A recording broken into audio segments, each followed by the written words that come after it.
natin.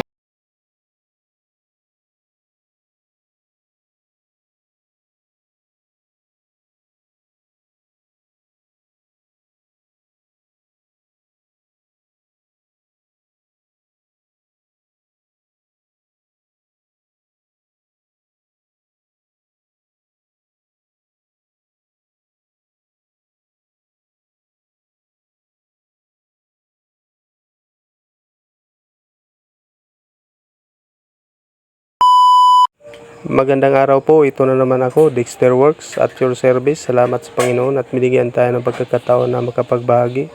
Gagawin natin ngayon itong Honda TMX 125 Alpha. Magkakabit po tayo ng mini driving light.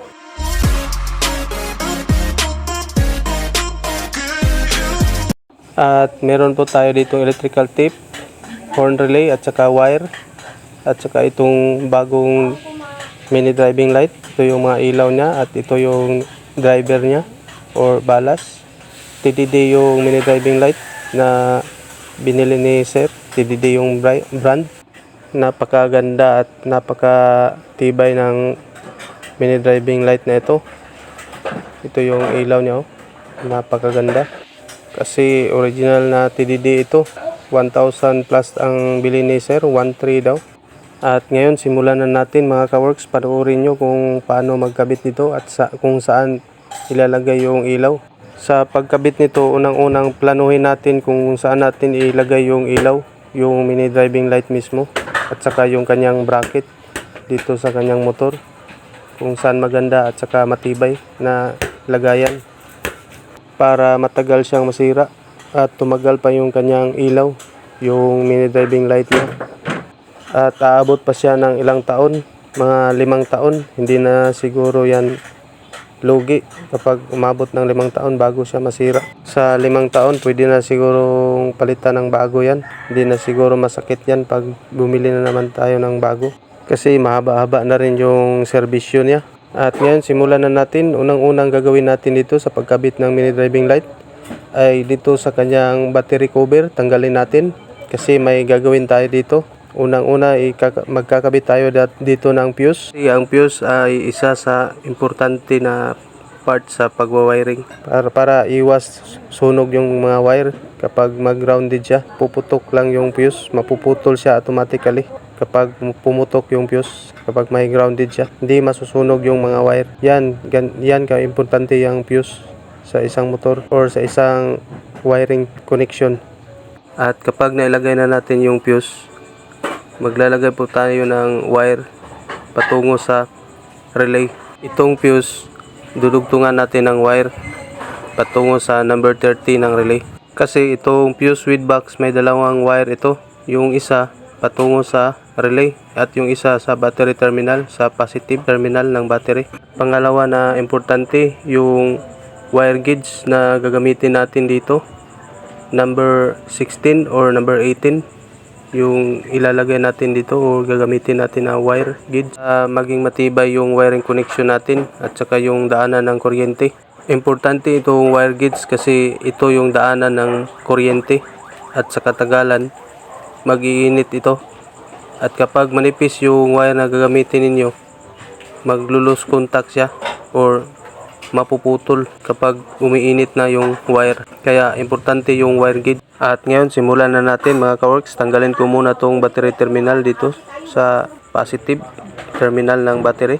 At ito yung fuse with box na gagamitin natin. Matibay ito. At saka ito yung I terminal. Idudugtong natin dito sa kabila sa wire ng kanyang fuse with box. Balatan ko muna to mga ka-works.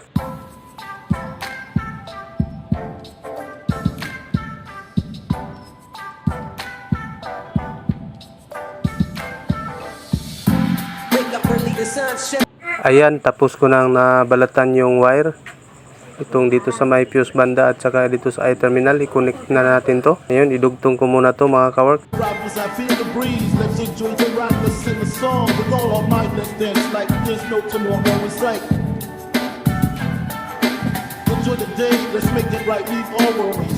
Ayan, naidugtong ko na mga ka-works. Dapat ganito siya, oh. Nakalock yung bawat dulo ng wire para matibay siya. Hindi siya madaling maputol or hindi siya madaling ma-disconnect. At kapag nahihila yung wire, hindi siya matatanggal yung connection natin. At ngayon, balutin natin ng electrical tape para maging selyado siya at hindi siya mag-grounded or dumikit kahit saan. At saka hindi siya mababasa ng tubig at para hindi siya kalawangin. Ayan, tapos na nating nabalutan ng electrical tape itong I-terminal na i-connect natin dito sa wire ng fuse. At ngayon dugtungan natin ng wire dito sa kabila, dito sa kanyang fuse. Dugtungan natin ng mahabang wire para ipapagapang natin dito sa harap. Enjoy the day, let's make it right. Leave all worries for the night. Life's too short, don't let it slay. Let's make memories before we die. At ayan, tapos nang naidugtungan natin ng wire itong fuse. Kakabit na natin itong I-terminal niya dito sa positive terminal ng battery. Put your hoes, let's live in the moment. Break the mold, let's cherish each second. Before it's gone, let's have some fun. Before we move on. Enjoy the day, let's make it last. Raise a toast to the present and past. Let's make the most of every breath. At ngayon, i-organize natin kaagad itong fuse box para ipatong natin dito sa itaas ng battery. Lagyan ko muna to ng electrical tape.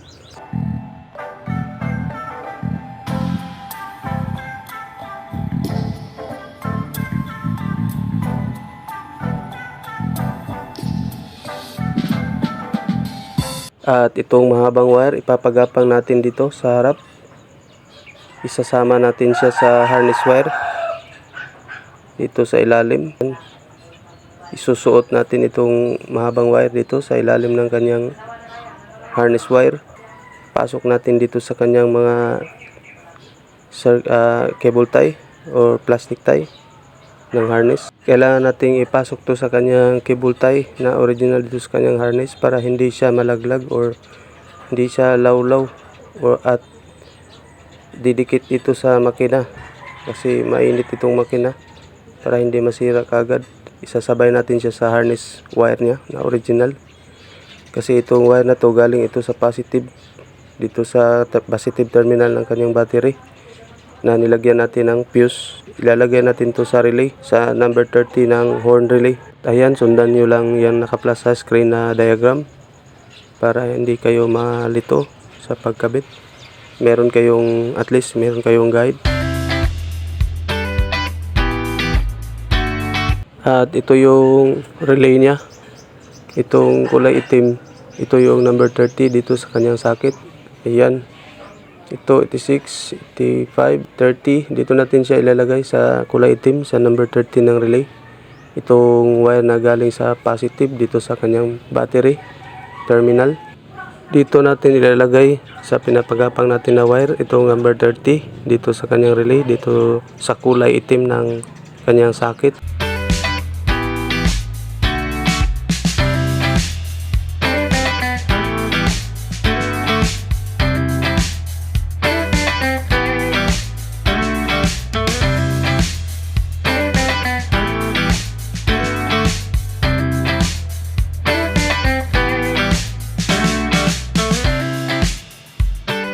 Tignan nyo lang ng mabuti itong video ko mga kaworks para malaman ninyo kung saan natin ilalagay yung relay at saka yung mini driving light, yung pinakamalinis, at saka walang wire na puputulin kasi bago pa itong motor ni sir. 2 days pa lang ito galing sa kasa, bagong bili pa itong motor ni sir, kaya kailangan talaga wala tayong puputulin na wire dito sa kanyang harness kapag nagkabit tayo dito para maging malinis siya at maging matibay.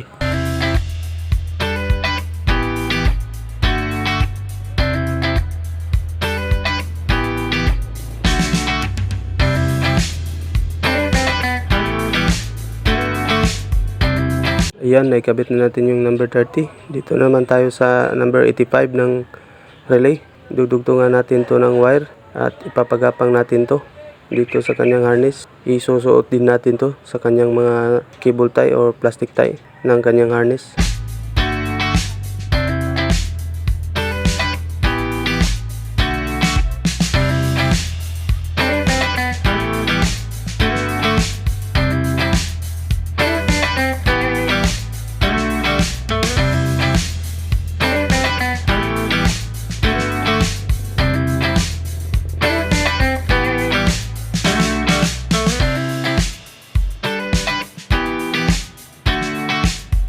At ngayon isusuot na natin to sa kanyang plastic tie dito sa kanyang harness. Papagapang natin to kasi ilalagay natin itong number 85 dito sa kanyang ground or negative terminal ng kanyang battery para magiging malakas siya yung kanyang kuryente at ma-power up siya or ma-power up line siya. Ibig sabihin ng power up line is stable yung kanyang voltahe dito or malakas palagi yung voltahe na naka-stack dito sa kanyang relay. At ngayon dito siya puputulan natin to mga kaworks, itong wire. Ayan, at ilalagay natin yan mamaya dyan sa negative terminal ng battery.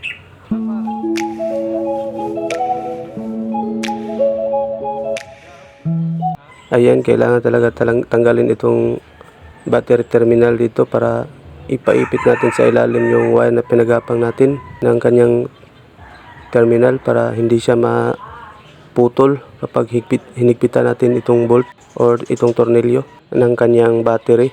Kasi kapag nilagay natin sa itaas yung wire na pinagapang natin, kapag naipit siya ng tornilyo, pag higpit natin, mapuputol ang wire. Kaya ilalagay natin sa ilalim ng kanyang terminal.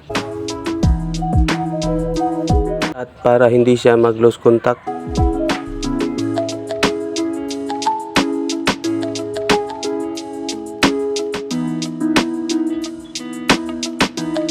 At ngayon i-organize natin tong kanyang mga wire dito sa kanyang driver or balas. Babalatan natin to.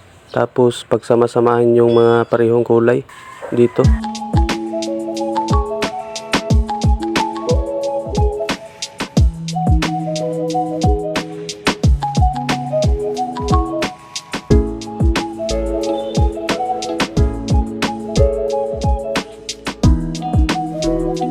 At ito pala yung domino switch niya, yung 3-way switch na gagamitin natin. Ayan. Ngayon lang to binili ni Sir kasi ito lang yung kulang.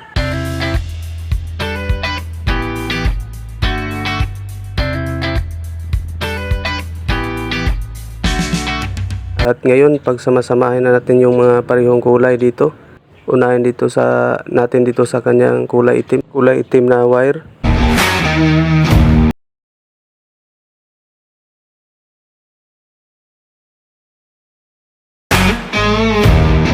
At ayan na pagsama-sama na natin yung mga parehong kulay dito sa kanyang driver or balas. Itong kulay itim dito na wire, ground ito, negative ito. At itong yellow at saka itong pula or dilaw at saka pula, itong positive ito. High and low ito ng kanyang mini driving light. At ngayon buksan natin itong kanyang domino switch mga kawork. Tingnan natin.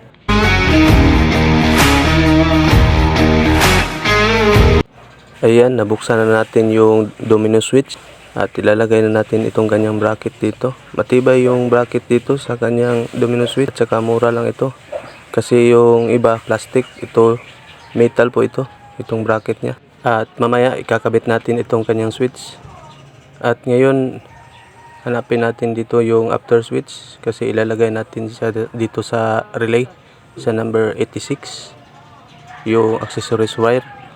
Yung kulay itim dito sa Honda, kulay itim yung accessories wire. Kapag sinusi mo, lalabas dito yung 12 volts na kuryente.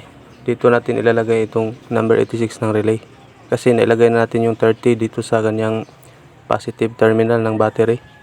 At saka yung 85 nalagay na rin natin dito sa kanyang ground terminal ng battery. At para mag-trigger siya, lagyan natin yung 86, ilagay natin dito sa after switch. Dito ko siya nilagay sa brake switch socket kasi ito yung pinakamalapit dito. At dahil bago pa itong motor ni Sir, 2 days pa lang ito galing sa kasa, wala tayong puputulin dito na wire. Gagawin natin dito, ipapasok natin yung wire dito sa kanyang socket, ito sa may butas. Susuot natin yung wire na idudugtong natin sa kanyang socket dito sa butas. Ayan, ganyan lang mga kaworks. Saka dito sa kulay itim na wire, dalawa kasi itong wire dito sa kanyang socket, kulay green at saka black.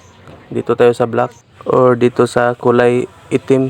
At para malaman natin na tama yung nilagyan natin na wire, imitan natin siya ng test light, tapos i-on natin yung switch kasi dapat iilaw lang siya kapag naka-on yung switch. ibig sabihin nasa tama yung nalagyan natin, nasa accessories wire siya.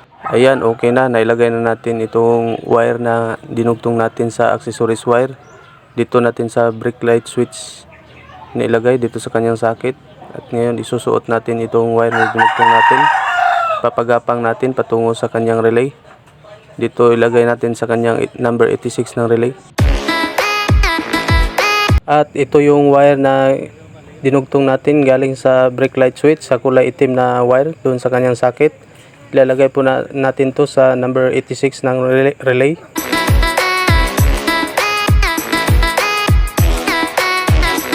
Ngayon balatan ko muna tong wire mga kaworks at tapos ikakabit natin to. Ayan, naikabit na natin at saka nilagyan natin ng electrical tape. Ito yung number 86 at ito yung ground dito sa number 85.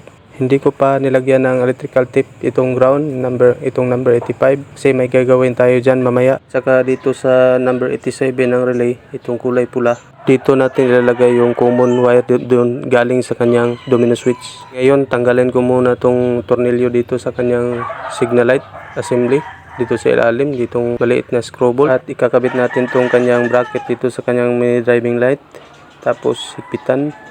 Yan.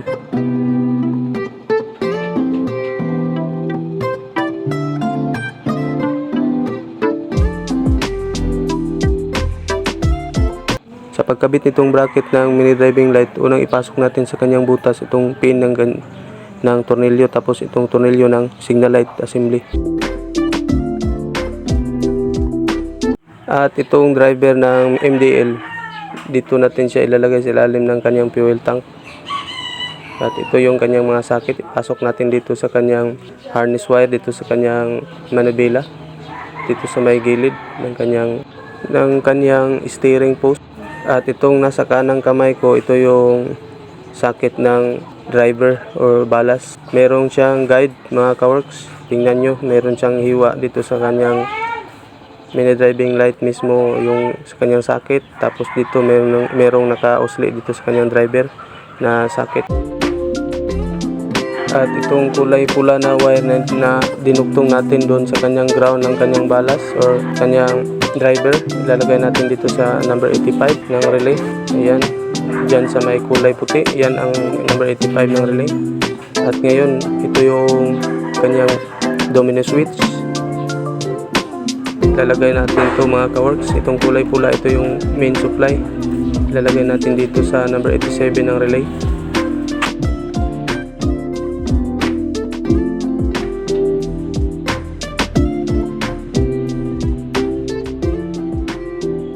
At ngayon balatan ko muna tong common wire dito sa kanyang domino switch at saka dito sa number 87 ng relay. Dugtungan ko muna to ng wire, itong number 87 ng relay, para magiging mahaba siya para umabot dun sa kanyang common wire sa domino switch.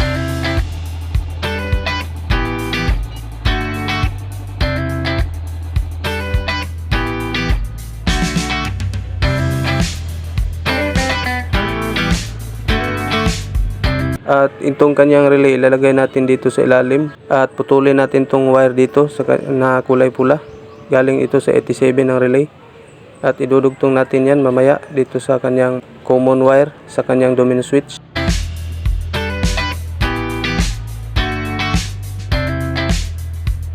Ngayon idudugtong na natin tong number 87 na wire dito galing sa kanyang relay sa kanyang common wire dito sa domino switch, itong kulay pula. Subukan natin para malaman natin na gumagana yung high and low. Ayan, dapat umiilaw siya kapag pinindot mo magkabilaan yung domino switch. At ito yung high and low na galing sa domino switch. Yan, kakabit natin dito sa kulay pula at saka kulay dilaw na galing sa driver ng mini driving light. Dugtungan muna natin ng wire itong high and low na galing sa domino switch, high and low na wire, itong kulay puti at itim na wire na galing dito sa kanyang domino switch. At mamaya i-organize natin to, ipasok ko muna tong wire dito, itong dalawang wire na dinugtong natin, i-organize ko muna tong kanyang relay dito, itong mga wire dito, i-organize ko muna to. At ito yung wire ng driver or ballast. Ilalagay natin to sa kabila. Isusuot din natin dito sa kanyang harness wire. Ayan, dito sa kanan to banda na ilaw. At ngayon putulan natin tong wire na dinugtong natin galing dito sa kanyang high and low, galing sa domino switch dito sa kanyang output high and low. Dudugtong natin dito sa kulay dilaw dito sa kanyang driver, at saka kulay pula na wire dito rin sa kanyang driver. Ayan, naidugtong na natin yung wire dito galing sa kanyang balas, itong kulay dilaw at saka kulay pula na wire. Subukan natin. Ayan, gumagana yung high and low niya dito sa kanyang domino switch.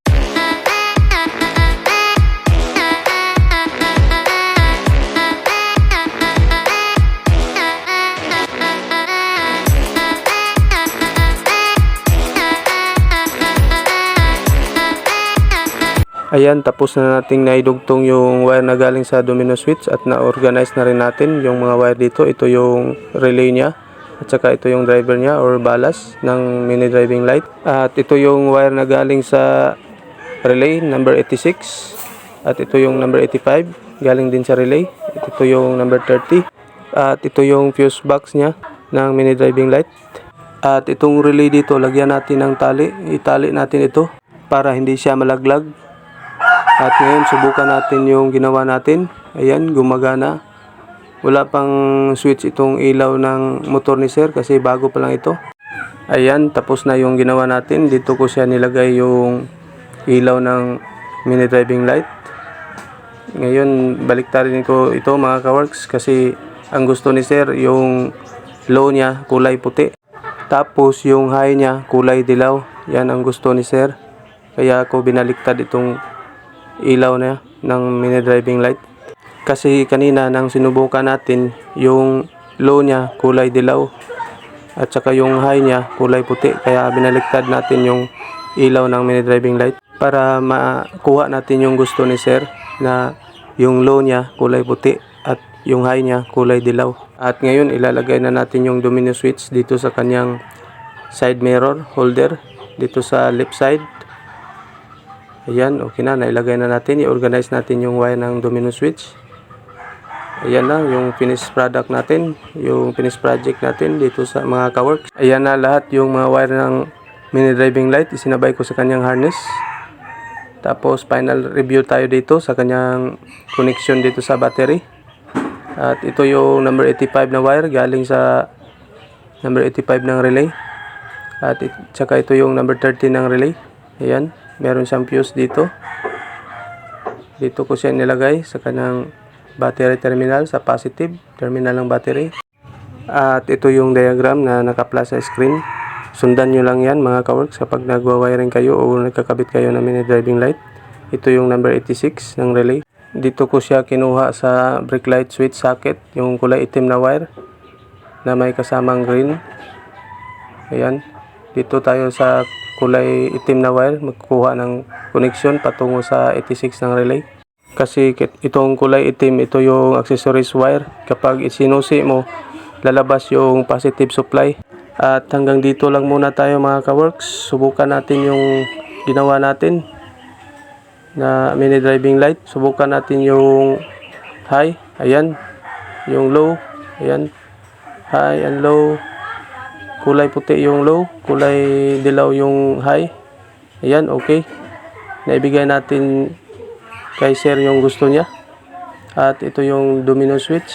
Dito ko siya nilagay sa side mirror holder sa kaliwang banda. At hanggang dito lang muna tayo mga kaworks. See you in the next video. Maraming salamat po sa panonood at sa sumusuporta ng Dexter Works YouTube channel. At pagpalain po kayo ng Panginoon. Friendship sa lahat. Peace out.